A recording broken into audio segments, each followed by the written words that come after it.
Финлянд ба зөвлөлтийн хилийн зүүн захад Карелийн эзгүй ширэнгэн ойн гүндэх манан бүрхсэн уулсын дундаас нэгэн нууцлаг хад сүрлэгээр сүндэрлдэг. Түүнийг Ватавара уул гэж нэрлэдэг. Гэвч ялалтын уул хэмээн орчуулж болох энэ ууланд нэг л хачин тайлагдшгүй зүйл байсан юм. Энэ уул нутгийнхаа хамгийн өндөр оргил. Үдшийн тэнгэрийн туяанд түүний сүрлэг дүрс тодрон зурайж уулын оройг нууцлаг манан бүрхэн. Тэр манан өхмөл гар мэт мушилдсан эргэлдэж эртний чулуун байгууламжуудыг айдас төрүүлэм намуухан хөдөлгөөнөөр ороо нөмөрнө. Ажиглавал аврах том эдгмээргүй хүнд чулуунууд хүний гараар урлаж эртний хүмүүсийн ухаанаар тэнцвэрийг нь олсон мэт. Цаг хугацааны салхи тэднийг илээж бороо чулуун гадаргууг нь цоолж өнгө зүсийг нь гандуулжээ. Харин тэр олон чулуу одоо уулын энгэр дагуу тархан оршиж ямар нэгэн нууц утга учир бүхий хачин хэлбэрээр байрлсан мэт харагдана. Тэднийг харсан хүн бүрийн сэтгэлд магадгүй пирамидуудын адил хүний ойлголтоос давсан эртний нууц оршиж буй мэт мэдрэмж төрдөг.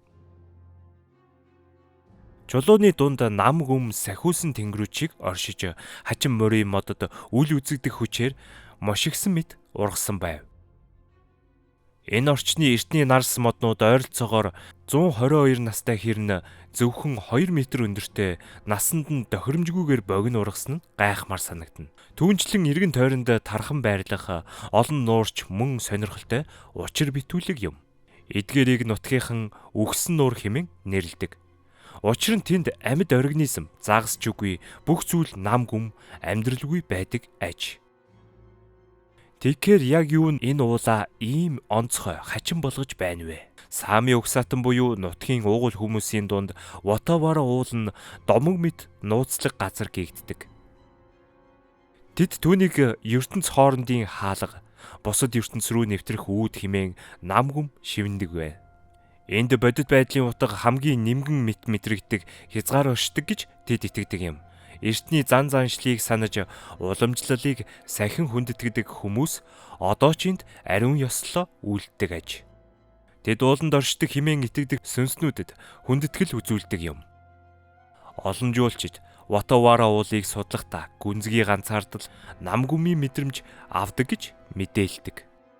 Зарим нь агаарт үл мэдэгдэх өөрчлөлт, ясан шингэх сэрүүн жихүүцэл, бас үл үзэгдэх нүднүүд өөрсдийг нь ажиглаж буй мэт мэдрэмж төрдөг гэж ярьдаг. 1939 оны өвөл улаан армийнхан Карелийн хилийг даван Финлянд руу довтолж дараа нь өвлийн дайн гэж нэрлэгдсэн энэ үед тэд эдгээр эртний домогт аимшигт үннийг олж харсан бололтой.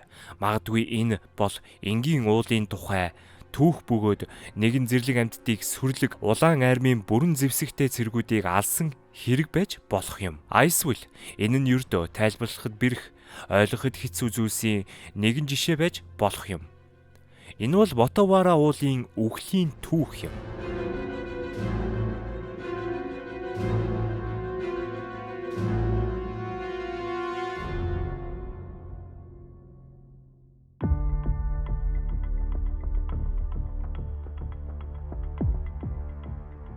(1939 оны 9-р сарын 1-ний өдөр дэлхий дахин томоохон мөргөлдөөнд унсан юм. Европ дахь хурцдмал байдал оргилдөө хүрч нацист Германы цэргүүд Польш руу давшилсан нь Их Британи ба Францын холбоотнуудыг хуучин дайсан руугаа дайн зарлахад хүргэжээ. Энэ үед зөвлөлт холбоот улс Молотов-Риббентропын гэрээний дагуу Германтай эвсэлтэн аль хэдийн дарагдсан Польшийг баруун хилээс нь довтолж эзлэв. Энэхүү гэрээний дагуу хоёр түнш хоорондоо мөргөлдөхгүй бөгөөд эзлэн авсан нутаг дэвсгэрийг хоорондоо хуваан авсан юм. Гэсэн хэдий ч зөвлөлт холбоот улс Германы өндөрт байрласан эвсэлд болгоомжтой хандаж байв. Гитлер армийг зөвлөлд чиглүүлэхэд Сталинградаас хамгаалах үүрэг бүхий сул бүсийг бэхжүүлэхээр шийдэв. Карелийн хойг тэр үед хүн цөөнтэй Финляндийн нутаг байсан тул ийм довтлохонд хамгийн тохиромжтой газар гэж үзжээ. Финляндууд зөвлөлтийн газар нутгийг шилжүүлэн санал болгосон бүх оролдлогыг ницааж эсэргүүцэв. 1939 оны 11-р сарын 1-нд өвлийн дайн эхэлж Финляндийн нийслэл Хельсинкиг бөмбөгдсөн юм. Энэ үед Финлянд хүн цөөтэй ердөө 4 сая хүн амтай улс байв. Финлянд нь үзэгсэлэнтэй ой, нуур, гол, балчиг газар, аслагдсан суурин, хатуу өвлөөрөө онцлогтой бөгөөд цөөн зэвсэгтэй зэргүүд нь улаан армийн хүчтэй тулалдахад хэрэгтэй болов. Зөвлөлтүүд Карелийн хойгийг даван 14 дивиз ойролцоогоор 450 мянган цэрэг, мянган танк, буу, нисэх хүчинтэйгээр довтлов. Финляндчууд олон зэрэг татан авч байсан ч зөвлөлтийн танк нисэх хүчний тоонд хүрч чадаагүй. Зөвлөлтийн генералуудын хувьд эсрэг талын хүчийг харьцуулж үзэхэд ялалт авах магадлал нь бараг баталгаатай мэт санагдсан. Гэвч түүх судлаач бүр баттай хэлнэ. Ийм үзэгдэл тулалдааны талбарт шин зүйл биш.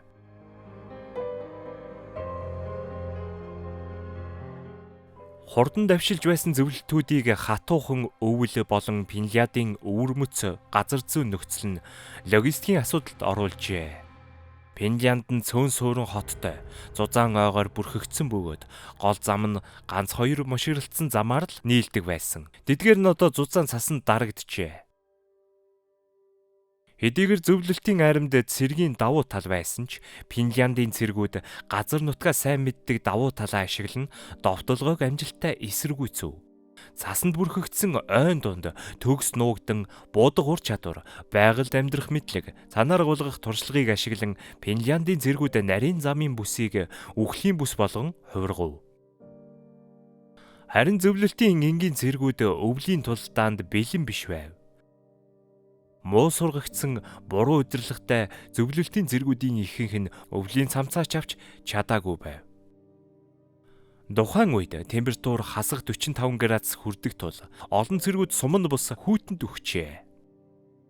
Финляндийн эсэргүүцэл ширүүн байсан ч зөвлөлтийн олон цэрэг дэсвэр дэвчээрээр Карелийн бүсийг аажмаар довтлов. Финляндийн нутаг довтолж байсан зөвлөлтүүд энгийн иргэдээс гадна Карелийн нутагт эртний амьдарч байсан Сами угсаатнуудтай уулзав.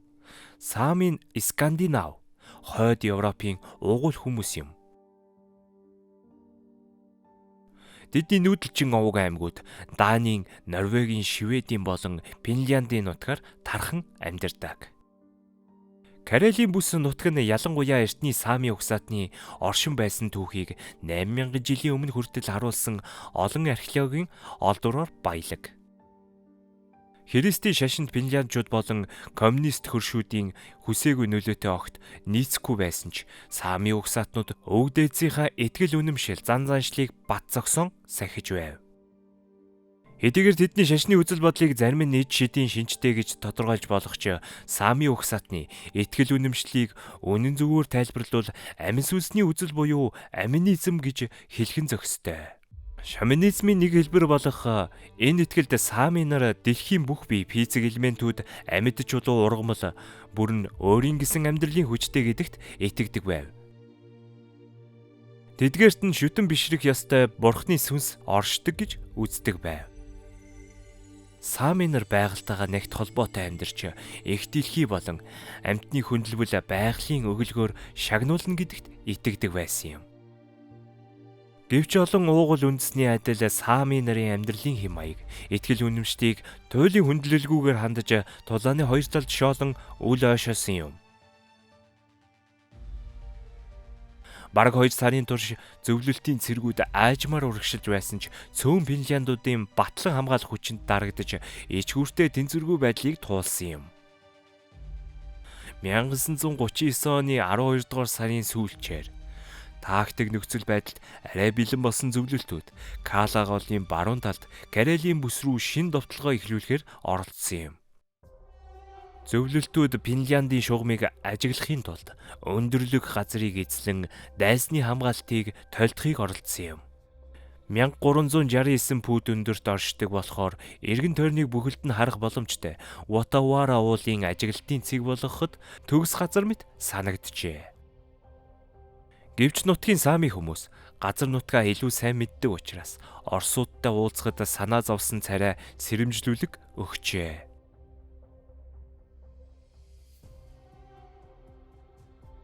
Тэд Ватавараг муу ёрын газар гэж хэлжээ. Эргэн тойрны үзэгсэлэн тойгоос ялгаатай нь амьдрал Ватаварагаас зайлсхийдэг мэт санагджээ.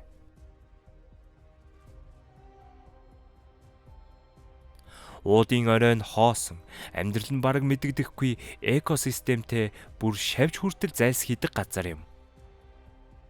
Хачин мөрийн модод газрын дундуур ургаж мөчр нь үл мэдэгдэх хүчээр мушгирч адармаатай харагдана. Уулын ойролцоох жижиг нуур усан сангуудч амьдралгүй жижиг шавжнаас авахуулаад ургамал хүртэл оршингүй байна. Ватаварагийн хамгийн сонирхолтой магадгүй аимшигтай онцлог нь олон нарийн зүсэгдсэн төгс тэнцвэртэй хадны байгууламжууд бөгөөд Сами нар үүнийг Седас гэж нэрлэдэг. Байгаль шүтлэгтэй тулгуурласан Сами нар эдгээр том хаднуудыг хүчирхэг сүнснүүдийн оршин суудаг газар гэж үздэг байв. Уул нь олон Седас хадны байгууламжийг өөртөө агуулдаг байсан бөгөөд нэгэн цагт нүүдлийн замууд огтлцдог байсан тул Ватавараг нэг үеэр ариун газар гэж үздэг байжээ. Энэ нь Сами нар ан агнуур загасчлалын улирлын өмнө дахилга үйлддэг ариун газар байв. Хэрвээ бурхан сэтгэл ханавал анчтад аз жаргал амжилт хайрладаг байв. Сами нарын хэлснээр Ватаварагийн сүнснүүд гадны хүнийг тааламжгүй хүлээж авдаг гэсэн юм. Хэрвээ зөвлөлтүүд тэр газрыг хөндлөхгүй орвол Финляндуудын цэргүүд тэдний гол асуудал биш байж мэднэ. Мэдээж хэрэг зөвлөлтийн офицерууд домгийг үл тоомсорлон хоцрогдсон мухар сүсэг гэж үзжээ. Финляндийн шугамыг ажиглах байр байгуулах тушаалтай зөвлөлтийн 8 дугаар армийн 100 цэрэг гол хүчнээсээ төрүүлж хөдөлжээ. Өндөрлөг нь бүсийг бүрэн харах боломж олгодог тул тактик мэдлэгтэй зөвлөлтийн нэг офицер финляндчууд яагаад Ватавараг хамгаалтын байр болгосонгүй вэ гэж бодсон байж магадгүй.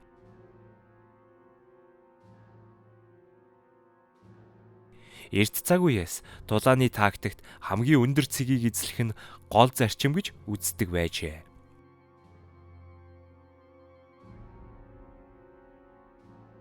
Тэгвэл яагаад финляндчууд тэдэнд хамгийн өндөр цэгийг ямар ч эсэргүүцэлгүйгээр эзлэх боломж олгосон юм бэ? Шийдвэр нь тактик байсан ч бай, финляндчууд ойролцоох байранд орж зөвлөлтийн цэргүүд өндөрлөгт төхөж яваг ажиглав. Олон Сами ирчүүд финляндчуудын айрамд илссэн тул уулын ач холбогдол домог тэдэнд мартагдаагүй байв.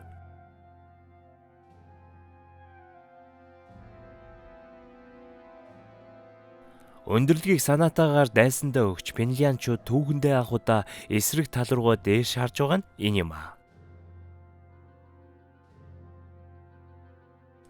Нэг хүйтэн шүн нар жаргах үед тэдний сэтгэл зүв болохыг мэдэрсэн юм.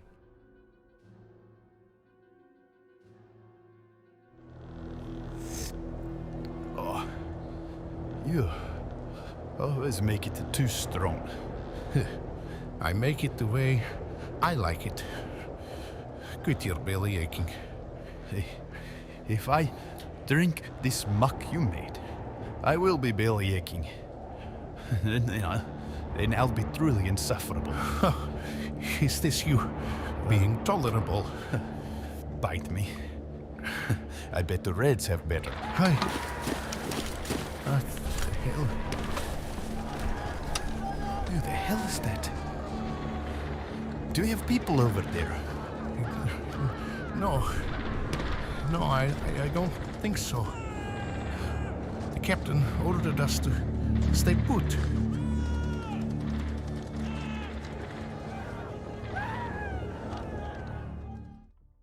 Финляндчуудын удирдлага цэргүүдийн уулны ёроолт байрлуулахыг тушаасан ч тэд Ватаварагийн орой дээр хүчтэй мөргөлдөөн болжмгүй мэт сонсогдсон дуугаар сэрсэн юм.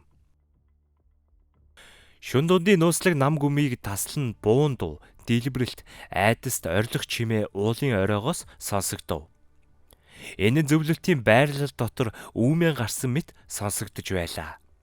Буун дуу гранат шидэлт пинлиачууд руу биш, зөвлөлтийн цэргүүд дунд оршиж буй ямар нэгэн аюул руу чиглэсэн байв.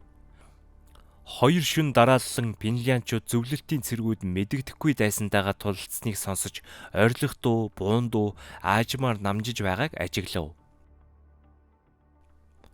2 дахь шөнө уул эцэст нь намгүн болов. Нар мандахад пинлианчууд зөвлөлтийн байрлал руу харж шалгах цаг нь болсон гэж шийдэв. Финляндийн тагнуулууд хэсэг уулын ингэрлүү аажмаар ахиж, орой руу нь болгоомжтой өгсөв.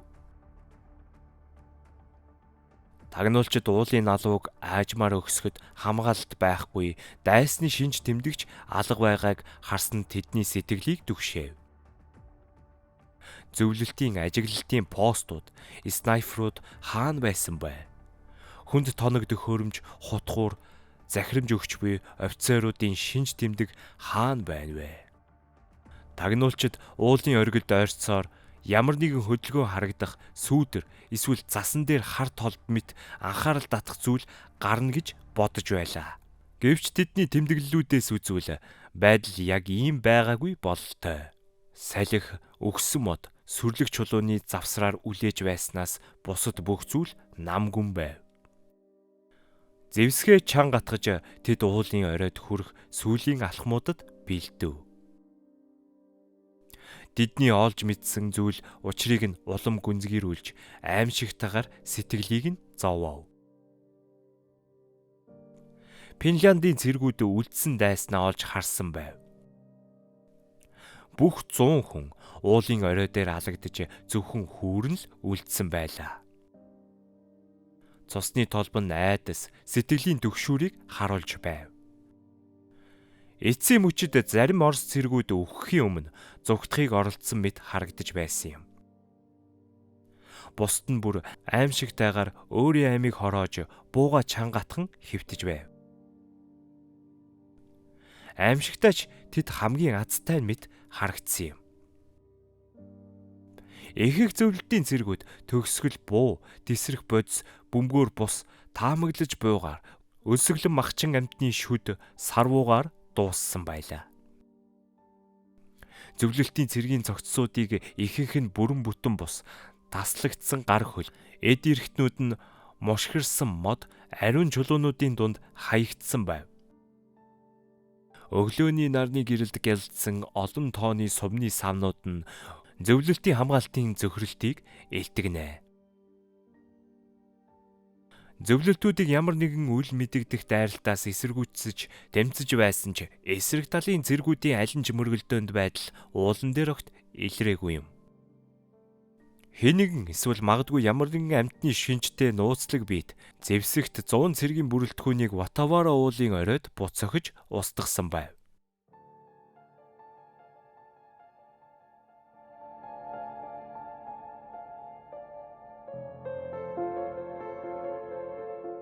Арван 2 дугаар сарын сүүл хагаст тухайн бүс нутагт зөвлөлтийн довтлогоо дахин эхэлснээс хойш Ватавара уулын оройдох тагнуулын ротын аимшигт хувь заяа хүмүүсийн анхаарлаас гарсан юм. Финляндийн армийн болон агаарын хүчнийхэн улаан айрамтай их шийдэмгийгээр тулдсан байх боловч зөвлөлтийн тоо техник хэрэгслийн давуу тал нь тэдний бат бөх хамгаалтыг айжмаар мохож эхэлсэн юм.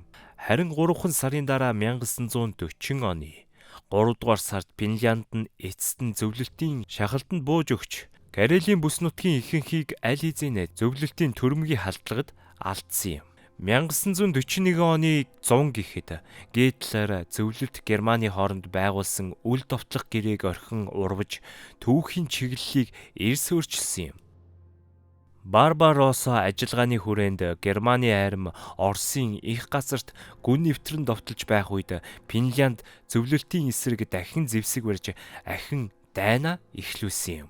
1944 онд өөрсдийн нутаг дэвсгэрээ буцаан эзлэхийн тулд Финляндчууд дайцсан ч зөвлөлтийн довтлохооны улмаас тэд дахин 1940 оны хил хязгаар руугаа шахагджээ. Корела зөвлөлтийн мэдлэлд орсноор энэхүү өргөн уудам азлагдсан бүс нутагт төр зуурын тайван байдал тогтов. Самичуудын хувьд Ватавара үргэлж ариун сүсэг биширлийн газар хിവэр үлдэж хамгийн их хүндэтгэл шаардсан орон хിവэр байна. Гэвч Оросууд одоо уг нутгийг эзлэн суусан бөгөөд уулын түүхийг мэддэг хүмүүсийн хувьд түүнийг үхлийн уул хэмээн нэрлэх болжээ. Өнөөдөр Ватавара нь Оросын явган аяллаа сонирхогчид, судлаачид болон паранормал сонирхолтой хүмүүст нууцлаг нэгэн үнэт чулуу мэт үзэгддэг. Аслагдсан байршлын улмаас ууланд очих нь нэлээд хүндрэлтэй. Гисэн хэдий ч зориг гаргаж замаа үргэлжлүүлвэл та Ватавара өвөрмөц газар зүүн олон сонирхолтой гайхамшигтай үзэгсэлэнт газруудыг үзэх боломжтой. Ватавара дайны түүх ба түүнтэй холбоотой домгуудыг батлах ямар ч зүйл бараг үлдээгүй. Гисэн хэдий ч энэ нь уг уулын янз бүрийн үзэгдлүүд паранормал эсвэл тухайн мэдээллүүдийн урсгалыг зогсоогоогүй. Зарим нь бүр Ватавара уулыг өөр хэмжээсүүдийн хооронд хаалга, өөр ертөнц рүү нэвтрэх портал гэж итгэдэг. Тэгэхээр энэ онцлог биднийг хаашаа хөтлөх вэ? Уулын оройд оршин суудаг ямар нэгэн ёр бусын хүч үнэхээр Оросуудын цэргүүдийг олноор нь хөнөөснө үү? Эсвэл ийм үйл явдал болсон бол хүний гараар бусч гэсэн аимшигтай шалтгаан байж болох уу? Өвлийн дайны альч талд Евразийн чоннууд байнга аюул занал учруулж байлаа. Эдгээр амьтад гол төлөв хоолны үнээр татагдж аюулгүйгээр төвөг удаж байв. Тухайн цаг үед цэрэг сургагч бэлтгэгдээгүй цэргүүд өвлийн хүүтэнд цасанд хөл тавьж явхдаа чоны бүлэг төртөж зэвсэгт хамгаалтайч хохирсон тохиолдлууд олон таяа гарч байсан билээ. Эдгээр амьтад өлсгөлөндөө удаарч шин төрлийн ан хийхэд хэр аюултай болохыг сайн мэддэг. Тэгвэл дайн дажин гарснаар ангийн хоол тижэл болон цаатан, янгир, тарваг зэрэг амьтад нүүдлэн орхигдож, эгэл жирийн анчтын газар нутаг хоосорчээ. Ийм нөхцөлд өлсгөлэн зан авирна, эдэж тижэл хайх, эрэлт гарсан чоннуудын өөрсдийн байнгын ангийн замналаар хоосон ходоод нь тэднийг хүний маханд тэмүүлж, шин төрлийн ан хийхэд хүргэж болох юм. Хоолгүй өлсгөлэн 24 чонноос бүрдсэн бүлэг туршлагагүй бэлтгэлгүй зөвлөлт цэргүүдэд ноцтой хохирол учруулах боломжтой. Гэхдээ 100 гаруй зэвсгэлсэн цэргүүдийн эсрэг цэргүүдийн бие дээрх аимшигт гэмтлээс үзэхэд илүү том ан агнууртай таарлцсан байж магадгүй гэж таамаглаж байна. Бороо баавга нь Еврааз болон Хойд Америк түгээмэл тохиолддог амьтан юм. Бороо баавга нь хөвчлэн нутаг дэвсгэрээ хамгаалдаггүй ч хоол хүнсний нөөцийн төлөө өрсөлдөж байвал илүү довтлохоотой зан авир гаргах хандлагатай байж болно. Мөн хүний хувьд тэдний зан аш ихэвчлэн таамаглашгүй байдаг. Хэдийгээр ийм амьтад хүнээс зайлсхийдэгч гентийн зүйлд өртсөн эсвэл зан хийсэн тохиолдолд баавгаанууд хүн рүү өшөө авахаар дайрдаг зам бий. Хэрвээ их баавгаагаа хамгаалж байвал Корелиад түүнтэй тэмцэх хүч тун ховроо. Эмэгчин баавга эсвэл өлсгөлэн чонны бүлэг байсан ч ийм довтлохооны уул мөр нотлохой асар их байх ёстой. Ийм довтлохооны уул мөрнүүд нь газар дээрээ тарсан хөлийн мөр, ялгадас, дайсны амьтдын үхсэн бие эсвэл бусад тодорхой тэмдэглэлүүдээр талбай тархсан байх ёстой юм а. Гэтэл мэдэгдэж байгаагаар ийм зүйл болоогүй байна. Уулан давирсан пинчүүд амьдралынхаа туршид ан амьтан хөөж суралцсан туршлагатайч ямар нэгэн амьтны оролцоо болон нотлох баримт олж чадаагүй юм.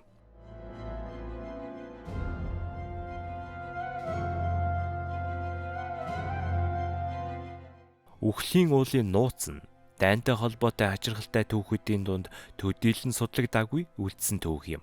Учир нь ийм явдал хүний түүхэнд хамгийн том аимшигтай мөргөлдөөнүүдийн сүдэрт тохиовол амархан мартагдж, нууцлагдж үлддэг. Магадгүй бүхэл бүтэн айрмыг устгах эсвэл алга болгох нь өвлийн дайны хүйтэн харанхуй өдрүүдэд хэвийн үзэгдэл байсан ч Ватавара уулын хэрэг нь онцгой сонирхол татахуйс бөгөөд олон янзын таамаглал болон онолын үндэс болж өгдөг. Эцсийн дүндээ тэр олон цэргийн амийг хэн авч одсон тодорхойгүй хэвээр байна. Өлссөн чоннууд хүний махыг идэхээр сэтгэл шулуутсан байж болох уу? Эсвэл баавгай зулцгаа хамгаалж чалдсан уу? Эсвэл бүхний гартаа авсан Финляндуудын цэргүүд байж болох юм. 2 өдөр дамжин цэргүүдийн довтолж тэднийг айдас давтуулж өөрсдийгөө устгахад хүргэсэн тэр аимшигтай хүчин зүйл юу байв гэдэг нь нууц хിവэр байна. Хэрэв бид үүнийг авч үзвэл магадгүй энэ нь Саами хүмүүс зөвлөлтийн цэргүүдэд уул руу авирахаасаа өмнө сэрэмжлүүлсэн тэр аимшигтай хүчин зүйл байж болох юм. Магадгүй уулын ариун газарт гадны олон хүн орсноор чон ба бавганаас ч илүү аимшигтай зүйлийг урлуулсан байж болох юм. Эсвэл сүнс болон байгалийн хүчин зүйлсийн хослол байж магадгүй гэж дүгнэж болно. Эртний Саами хүмүүсийн итгэл үнэмшилт болон Христийн сударт амьтдыг сүнс эзэмшдэг тухай үзэгдэл хэвийн зүйл гэж тооцогддог.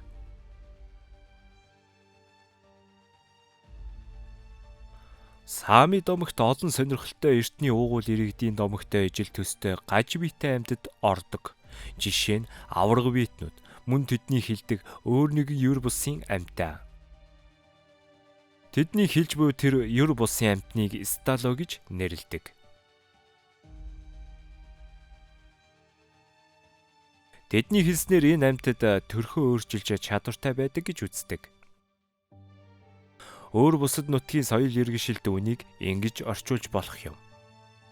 Skinwalker буюу арьс нөмрөгч.